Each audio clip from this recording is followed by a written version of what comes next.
नमस्कार। प्रारब्ध पर आप सभी का स्वागत है। मैं अवनीश। हमारे साथ है बाबा रामदास जी। बाबा जी, बहुत-बहुत स्वागत। नमस्कार आपका। जय श्री राम। जय जय श्री राम।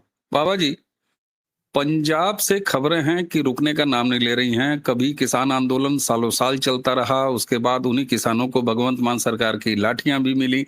लेकिन इसी के साथ-साथ पंजाब में पिछले 7 महीनों में 16 ग्रेनेड धमाके, और उनमें से सबसे जो ताजा मामला है, वो भाजपा के एक नेता और पंजाब सरकार के भूतपूर्व मंत्री रहे हैं, उनके यहाँ भी हो गया साहब।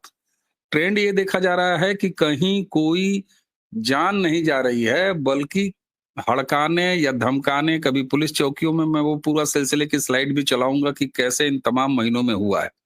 सर, ये नया ट्रेंड क्या देखने को मिल रहा है, जिसमें कभी कोई ग्रेनेड फेंक जाता है किसी आदमी के घर पर, कभी पुलिस चौकी पे, कभी दुकान पर। आदमी एक नहीं मरता, शीशे टूट टूट जाते हैं या कहीं पर कुछ और उड़ जाता है। ये क्या चक्कर क्या है सर? और नाम आता है कि ये सब बब्बर खालसा और खालिस्तान फोर्स इस जैसी बड़ी ऑर्गेनाइजेशन ये सब काम करा रही हैं। ये क्या है सर? तो जिनको आप बड़ी ऑर्गेनाइजेशन बता रहे हैं ना, असल में वो भी सब फर्जी हैं। ये पंजाब में सर ये नेक्सस चल रहा है कि अगर आपको गुंडागर्दी, माफियागिरी, अवैध खनन या कोई भी अगर आपको ऐसी एक्टिविटी चलानी है, तो सर एक ब्रांडिंग होती है ना, एक ट्रेडमार्क होता है। तो एक उसी तरह से ट्रेडमार्क, तो सर ये खालिस्तानी आतंकवाद का मुलम्मा ओढ़ लिया है लोकल माफिया ने। और ये माफिया, इसका सिर्फ एक काम है, एक्सटॉर्शन, धन उगाही। जो भी लोग जरायम पेशा या बिजनेसमैन है, बिजनेसमैन से एक्सटॉर्शन, उनका भयादोहन, और जरायम पेशा से अपना हिस्सा वसूलना। दो किस्म की वसूली पंजाब में चल रही है। जो जरायम पेशा है उसी की वसूली जो है वो पब्लिक डोमेन में आती नहीं है। कुछ महीना पहले तक, लोकसभा चुनाव से पहले तक, जो व्यापारियों से, इंडस्ट्रियलिस्ट से, लोकल बिजनेसमैन से जो वसूली हो रही थी, वो पब्लिक डोमेन में आ रही थी। पर बाद में वो भी आनी बंद हो गई, क्योंकि जो पीड़ित पक्ष था उसने पुलिस के पास, सरकार के पास या मीडिया के पास जाना ही बंद कर दिया। क्यों? क्योंकि उनको मालूम था कि यार कोई फायदा तो होना नहीं है, उल्टा इनको कुछ और देना पड़ जाएगा, जैसा कि होता। इसलिए जब एक्सटॉर्शन कॉल पंजाब में आती है तो वो बिना पुलिस और सरकार को सूचित किए आपस में ही निगोशिएट करके मामला सलटा लेते हैं। पुलिस को तो 10 में से कोई एक केस आता है, उसमें भी पुलिस जो है, अब मनोरंजन कालिया के घर पे जो विस्फोट हुआ उसमें पकड़े कौन गए सर? 2 ई रिक्शा चालक, जो कि 2000 रुपया लेकर ये काम किए थे। अब इस काम को कराने की एवज में और इससे जो दहशत उपजी है उसकी एवज में जो ग्रुप 100 करोड़ रुपया कमाएगा, उसका तो कोई बाल बाका नहीं कर पाया। और पंजाब पुलिस अपनी पीठ थपथपा क्या कर रही है, आओ असी 12 घंटे च फड़ लिया। सर बात यह नहीं, जो बड़े आका हैं, जो बड़े मगरमच्छ हैं, जो बड़ी मछली है, उनका तो हम कुछ उखाड़ नहीं सकते। इसलिए फोकस किस पे कर रहे हैं? वो 2 ठो पीली भीत में मार दिए थे, वो सब दिहाड़ी मजदूर थे, लेबराना करते थे, वो और उनके बाप दोनों। ये सब ई रिक्शा चलाते हैं।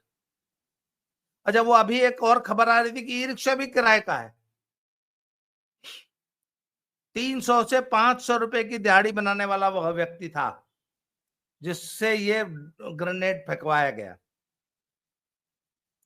और पुलिस का सारा फोकस, देखिए मीडिया का सारा फोकस, समाज का सारा फोकस किस पे है? ई रिक्शा वाले पे। किसने फेंकवाया?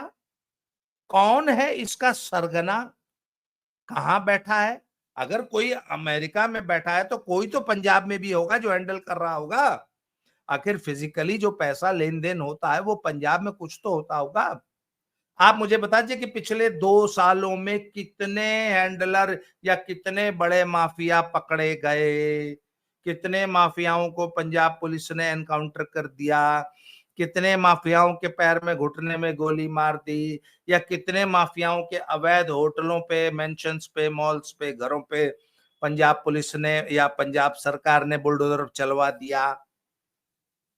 चलिए, इनका एक युद्ध नशा विरुद्ध चल रहा है, उसमें जो स्ट्रीट वेंडर होता है ना, इनका जो गलियों में पुड़िया लेके बेचता है, वो तो पकड़े गए,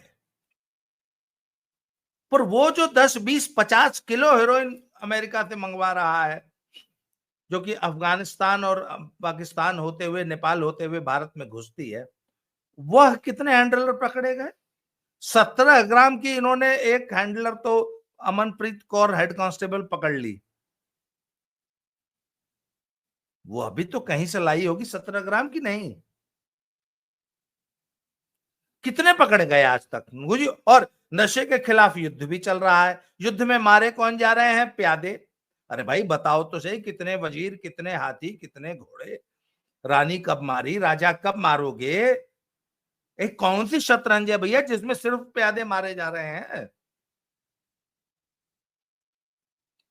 ई रिक्शा वाला पकड़ लिया, गली में पुड़िया बेचने वाली पकड़ ली। Where are the king pins? Punjab police, Bhagwant Mann, Arvind Kejriwal, बड़े आका कब पकड़े जाएंगे? अब तक बड़े आदमी के खिलाफ क्या कार्रवाई, एक भी बताइए। अरे भाई, बाबा ने कार्रवाई की तो सीधे मुख्तार अंसारी और अतीक से शुरू की ना, या सबसे बड़े माफिया जो थे वहां से सफाई शुरू की, नीचे अपने आप साफ हो गया।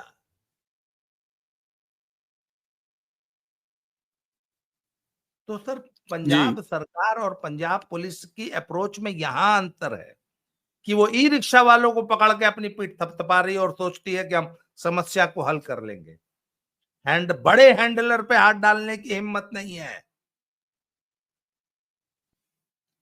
अच्छा ठीक है, ये आपने जो नेक्सस बताया कि बड़े जो खिलाड़ी हैं उन पर नहीं हाथ डाल रही है, ये समझ में आती है। लेकिन बाबा जी, अगर मैं आपको चीज़ें दिखाना शुरू करूँ, और मैं खुद ये खोज रहा था कि साहब ये पिछले 7 महीने में जो 16-17 हैंड ग्रेनेड, और मज़े की बात ये है कि ये जो हैंड ग्रेनेड्स हैं, जितने भी इस्तेमाल हुए हैं, ये सब के सब ऑस्ट्रिया मेड हैं। ऑस्ट्रिया मेड मैं इसलिए कह रहा हूँ कि 1900 जो 95 मेरे ख्याल से, अगर मैं भूल रहा हूँ, या 93 बम्बई मोम धमाकों में भी इसी ग्रेनेड का इस्तेमाल हुआ था। 2001 में जब संसद पर हमला हुआ था, तो भी यही ग्रेनेड इस्तेमाल हुए थे। इसका मतलब है कि ये पाकिस्तान आईएसआई और पाकिस्तान मिलिट्री द्वारा इस्तेमाल रहे हैं, इस पर पहले पड़ताल हो चुकी है। तो सप्लाई सोर्स तो वही है। बड़े जो ऑर्गेनाइजेशन आप कह रहे हैं, जिसमें बब्बर खालसा का नाम आ रहा है, खालिस्तान जिंदा फोर्स का नाम आ रहा है, खुद पंजाब पुलिस कह रही है। तो ये तो साफ दिखाई रहा है कि इन्वॉल्वमेंट उस ऑर्गेनाइजेशंस का है तो सही। लेकिन जब मैं ये देख रहा था कि सितंबर में हमला हुआ, उसके बाद 23 नवंबर को आप देखते जाइए अजनाला पुलिस स्टेशन, उसके बाद फिर परित्यक्त पुलिस चेक पोस्ट, इस पर हमला होता है। इसके बाद का अगर मैं देख रहा हूँ दिसंबर में, तो कहाँ पर हुआ, वो भी पुलिस चौकी, अंसारो पुलिस चौकी, Majithia police station, Bangar police station, Islamabad police station, Baksiwala police check post, Wadala Bangar police check post. उसके बाद आप देखिए तो ये जो जनवरी से हमले हैं, गुमटाला पुलिस चौकी, दर्शक देख रहे हैं, शराब व्यापारी अमनदीप जातिपुरिया के घर पर, ये एक अलग दिखाई दिया पुलिस चौकी के अलावा। उसके बाद फिर फतेहगढ़ बाईपास पुलिस चौकी, अमृतसर मंदिर ग्रेनेड वहां पर हुआ, चलिए एक अलग था। फिर रायपुर रसूलपुर गांव में हुआ, उसके बाद फिर पुलिस चौकी आ जाती है बादशाह नगर, और अब ये जो इनके भाजपा नेता के यहाँ हुआ। पुलिस चौकियों पर इतने हमले क्यों? जब पुलिस से साठगांठ है, सारी चीजें साफ है, ये पुलिस पर हैंड ग्रेनेड क्यों इतने फेंके जा रहे हैं? पुलिस पे नहीं फेंके जा रहे सर, पुलिस की अबैंडन्ड पुलिस चौकी माने सड़क के किनारे बना हुआ एक कमरा जो लाल रंग से पुता होता है, जिसपे पंजाब पुलिस आपकी सेवा के लिए तत्पर लिखा होता है, जिसपे कभी काल महीने में एक बार या रात में समय गश्त करते समय नाके वाले कभी आके बैठ जाया करते हैं। ऐसे अबैंडन्ड परित्यक्त या इस प्रकार के कुछ स्ट्रक्चर्स पुलिस रोड के किनारे बना के रखती है। ऐसी बियाबान सुनसान चौकियों पर उन स्ट्रक्चर्स पे हमला हो रहा, हमला मतलब उनके सामने एक बम फोड़ दिया, यह जानते हुए कि इसमें कोई नहीं है, इसमें कोई जान, इनका उद्देश्य जान माल का नुकसान करना है ही नहीं, ये सिर्फ और सिर्फ वहां पे एक खाली कमरे पे हमला करके उसके बाद कम से कम 100 व्यापारियों को, उद्योगपतियों को, डॉक्टर्स को, बिजनेसमैन को, कम से कम 100 को फोन आता होगा। मानिए जी। आपकी बात सर, इनका मोडस ऑपरेंडी यही होता है। लेकिन जब डॉक्टरों से वसूली करनी होती है तो किसी एक डॉक्टर के क्लिनिक पर बम चलाया जाता है सर। अगर किसी व्यापारी ट्रेडर के यहाँ तो किसी बड़े व्यापारी या मध्यम व्यापारी के घर पर चलाया जाता है। यहाँ एक ट्रेंड दिखाई दे रहा है, 90% खाली चेक पोस्ट ही सही लेकिन पुलिस चौकी यानी इस्टेब्लिशमेंट पे।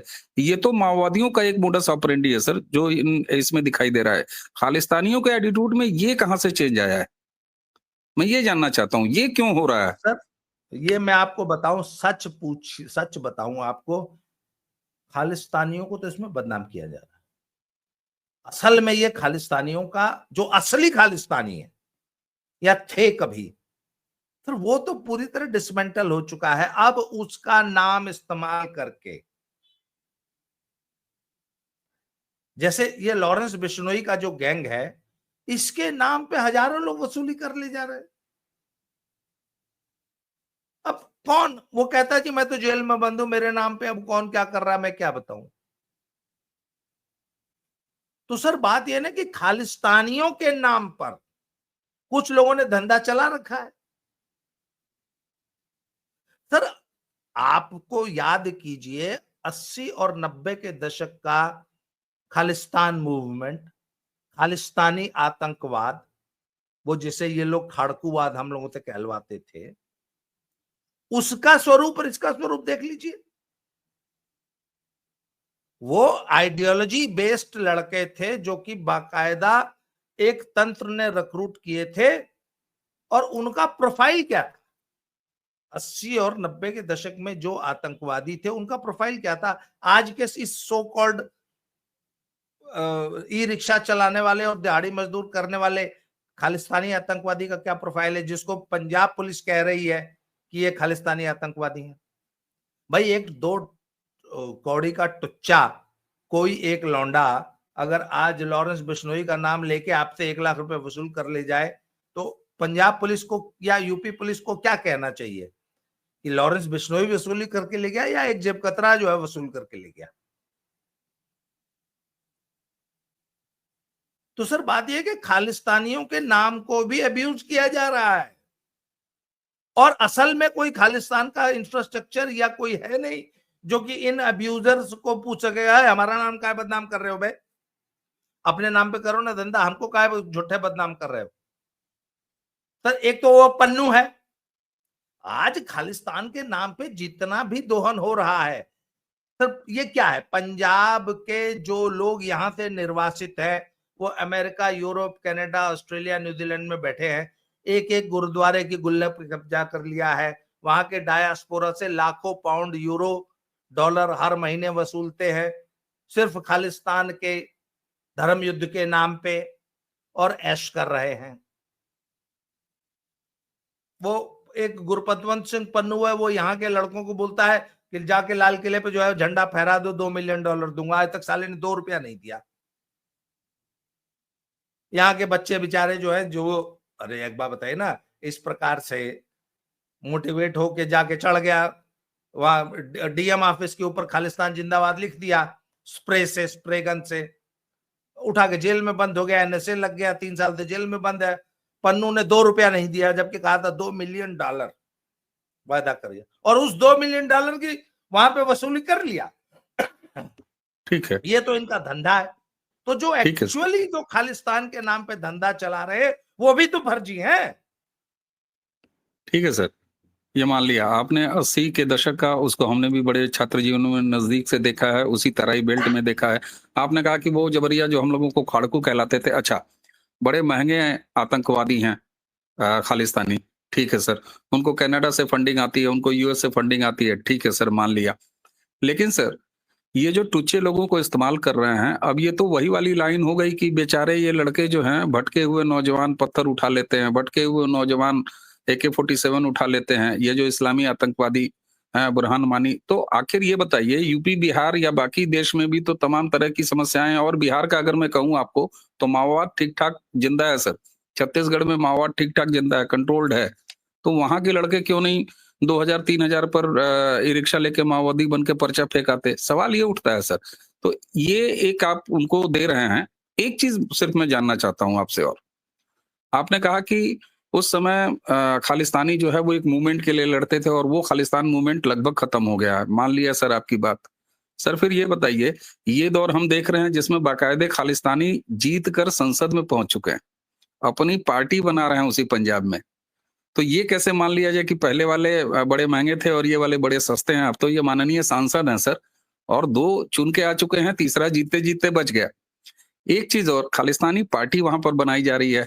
हम ये क्यों ना समझें कि ये जो कुछ भी पैसा वसूली का कार्यक्रम, और जिसमें बाकायदे बब्बर खालसा और खालिस्तान जिंदा फोर्स का नाम इस्तेमाल किया जा रहा है, हथियार वो इस्तेमाल किए जा रहे हैं जो वही प्रोक्योर कर कर सकते हैं। इससे पहले उन्होंने ही प्रोक्योर किया है आईएसआई की मदद से। क्या आपको ऐसा नहीं लगता कि पंजाब में अब जबकि खालिस्तानियों को वोट मिलने लगे हैं, उनकी पार्टी खड़ी होने लगी है, तो एक पूरा अपना इकोसिस्टम बनाने का प्रयास हो रहा है, इसको ऐसे कैसे नहीं देखा जाए? सर, इकोसिस्टम बनाने का प्रयास हो रहा है, हो रहा है, मैं बिल्कुल मानता हूं। परंतु दिक्कत उसमें यह आई है, अगर ट्रंप नहीं आए होते और अगर डीप स्टेट फेल ना हुआ होता, उधर पाकिस्तान दिवालिया ना हुआ होता, तो ये कहानी कुछ और होती। ट्रंप के आ जाने से, डीप स्टेट के फेल हो जाने से और पाकिस्तान के दिवालिया हो जाने से, चीन द्वारा फंडिंग रुक जाने से, जो खालिस्तानी आतंक के नाम पर जो तंदूर गर्म होना था, मान लीजिए तंदूर को मैं हमेशा एक एग्जांपल देता हूं, तंदूर को गर्म करने के लिए 40 किलो सॉलिड लकड़ी, सॉलिड 40 किलो मोटे वाला बोटा सर सुबह 4 बजे जलाया जाता है, तब जाके 9 बजे उसमें टेम्परेचर मेंटेन होता है 40 किलो लकड़ी से। सर अब वो 40 किलो लकड़ी आती थी डीप स्टेट से, पाकिस्तान से, चीन से, वहां से लकड़ी आ नहीं रही है, तो ये सब अखबार गर्म करके तंदूर धधका रहे हैं। पर नाम क्या है? तंदूर गर्म हो रहा, नाम तंदूर का ही है, आंदोलन खालिस्तानी ही है, टेरर खालिस्तानी ही है, पर उसके अंदर जल रहा है अखबार, लकड़ी नहीं जल रही है। अच्छा, उसका एक और कारण बताऊं, ये आम आदमी पार्टी ये वादा करके आई थी कि हाँ ठीक है, हम तुम्हारा तंदूर गर्म करेंगे, हमारी सरकार ले आओ, हमको वोट दिलवाओ, तो खालिस्तानियों के पास वोट है। सर एक चीज और समझिए, आज की तारीख में जो खालिस्तानी नेटवर्क सो कॉल्ड, वो चुम्मा देके छोड़ देने वाला नेटवर्क, वो अपने नेटवर्क से पंजाब में जब संदेश भेज देगा तो वोट शिफ्ट हो जाएगा, पर सिर्फ वोट दिला सकते हैं। जैसे आम आदमी पार्टी को दिलवाया, उसके बाद अमृतपाल सिंह खालसा की पार्टी को दिलवाया, सरबजीत खालसा और अमृतपाल सिंह, और उसको दिलवाया। वो किसने दिलवाया? उन्हीं लोगों ने दिलवाया। तो सर नेता को और क्या चाहिए वोट के सिवा? बाकी तो वो काम अपना कर ही लेगा। हाँ, तो कुल मिला के है ये वोट की ही लड़ाई और पैसा वसूली। सरकार में आ जाओ, पैसा। आम आदमी पार्टी क्या कर रही है पिछले 5 साल? आखिर पंजाब में आम आदमी पार्टी के नेता खालिस्तानियों के यहाँ जाके क्यों हाजिरी बजाते हैं? कनाडा अमेरिका में केजरीवाल गया था ना, ये सब जितने भी थे ये सब गए थे ना खालिस्तानियों के पास, वहां केजरीवाल से पर तो उसने समर्थन और फंडिंग, वोट सर केजरीवाल पर तो उसने फंडिंग का पूरा अमाउंट खोला था, पता नहीं क्यों उस पर अमाउंट खोला एजेंसियां था। यहाँ पर चुप्पी हो गई, मुझे यही नहीं समझ में आता। सर बात यह है ना कि उसका कोई प्रूफ नहीं है ना भाई। ईडी जैसी किसी भी एजेंसी को तो मनी ट्रेल चाहिए। अब उसने अच्छा, पर सर मनी ट्रेल छोड़ दीजिए, वोट की ट्रेल तो हम देख रहे हैं कि नहीं देख रहे हैं? जब जब आम आदमी पार्टी इंडिया अगेंस्ट करप्शन नामक आंदोलन चला रही थी, मैं भी अन्ना वाली टोपी पहन के, तब एक नाम लेवा तक नहीं था पंजाब में एआईसी का, और अचानक पूरा का पूरा पंजाब आम आदमी पार्टी का मुरीद क्यों हो गया? क्योंकि डील अमेरिका में बैठ के हुई थी, कनाडा में, कि तुम हमारा ये बात तो एजेंडा साफ। फॉलो करो तो हम तुमको वोट हाँ दिला देंगे पंजाब में। ठीक है, तुमको उन्होंने नोट दिला भी दिया, देंगे। हाँ तुमको नोट भी देंगे, तुमको वोट भी देंगे, ये आम वोट भी आदमी देंगे। पार्टी के साथ नेक्सस तो बिल्कुल साफ तौर पर है। क्या अभी भी इनका साथ आम आदमी पार्टी से ही बना हुआ है, या रिश्तों में खटास आ गया है और आम खालिस्तानी रिश्तों में किसी और खटास, तरफ देख रहे हैं, क्योंकि अपनी भी पार्टी आ रिश्तों रही है उनकी। रिश्तों में खटास आ चुकी है। अब आम आदमी पार्टी से कोई संबंध इनके मधुर नहीं रह गए हैं, तभी तो इन्होंने, अभी वो भी कंफ्यूज्ड है। वहां बैठे हुए खालिस्तानी आके भी कंफ्यूज्ड है कि आम आदमी पार्टी को सहयोग करें या अमृतपाल सिंह खालसा की वो वारिस पंजाब दे को सपोर्ट करें, किसको करें? इसीलिए तो मैं कहता हूं ना कि आज जो सिख वोट है वो बुरी तरह दिग्भ्रमित है कि आखिर जाए कहां। एक बड़ा हिस्सा कांग्रेस में जाता है, जाएगा। एक हिस्सा अकाली दल में रहा है शुरू से, वो पहले 28-30% वोट बैंक होता था, अब वो घट के मान लीजिए 8-10% रह गया, पर है 10%। फिर थोड़ा आम आदमी पार्टी में, थोड़ा वारिस पंजाब दे, और थोड़ा बीजेपी में भी जाता है सिख वोट। तो सिख वोट को तो 5 जगह बंटना ही बंटना है, 5 जगह, 5 सिख वोट को। अच्छा ठीक है सर, 5 जगह बचे, बटे 5 नदियों का प्रदेश है पंजाब, तो 5 यहाँ भी जुमला फिट होता है, ये अलग इशू है। राजनीति किस तरफ जाएगी ये अलग इशू है। मान सरकार, ये जो लगातार ग्रेनेडों की बरसात हो रही है और दूसरा उनका जो है ड्रग के खिलाफ, ये सब दिखावा है, ड्रामा है, कि वाकई कुछ प्रपंच हो रहा है या कुछ काम सर भी हो रहा है, खाली प्रपंच ही हो रहा है? सिर्फ और सिर्फ ड्रामा है, दिखावा है। मुझे एक, मैंने पिछले वीडियो में भी आपको एग्जांपल दिया था, कुछ दर्शक चूंकि नए होते हैं, मैं मान लीजिए आपके लखनऊ शहर में आज सरकार घोषणा कर दे कि भैया आज भर पानी आएगा, कल से पानी नहीं आएगा, कोई ऐसी प्रॉब्लम हो गई है, तो सर कल सुबह जब पानी नहीं आएगा तो पूरे लखनऊ में हलचल मच जाएगी कि नहीं मच जाएगी? और पानी न आने के लक्षण सड़क पे दिखेंगे, लोग बाल्टियों और बिस्लेरी की बोतलें मंगाते हुए दिखेंगे, लोग तरह ही बाल्टियों हो में जाएगा पानी, सर। और टैंकर सप्लाई दिखेगी, हर रोड पे बिल्कुल। टैंकर दौड़ते हुए दिखेंगे। हजारों टैंकर जो है राजस्थान और दिल्ली से चले आएंगे सप्लाई देने। सर अगर पंजाब में युद्ध नशियां विरुद्ध चल रहा है वाकई, तो उन 10-20-30 लाख नशेड़ियों को, जिनको हर 8 घंटे या 1 घंटे 24 घंटे बाद सूखा नशा चाहिए, अगर उनको नशा नहीं मिल रहा है तो वो तो 8 घंटे बाद बेचैन हो जाते हैं, दीवारों में टक्कर मारने लगते हैं, विड्रॉल सिम्टम्स जिनको आ जाते हैं। तो ऐसा तो कुछ पंजाब में दिखाई नहीं दे रहा। ओह, ये बहुत बड़ा पॉइंट सर। अब तक तो सारे अस्पताल भर जाने चाहिए, सारे नशा हाँ, मुक्ति केंद्र मान और लीजिए फ्लडेड मान हो लीजिए जाना चाहिए। मान लीजिए किसी के घर में, मान लीजिए किसी के घर में कोई नशेड़ी बच्चा है, युवक है, उसको नशा नहीं मिला इसलिए वो वायलेंट हो गया है, तो उसके घर वाले क्या करेंगे? उसको बांध के, रस्सी उस्सी से बांध के सिविल हॉस्पिटल लेके आएंगे ना,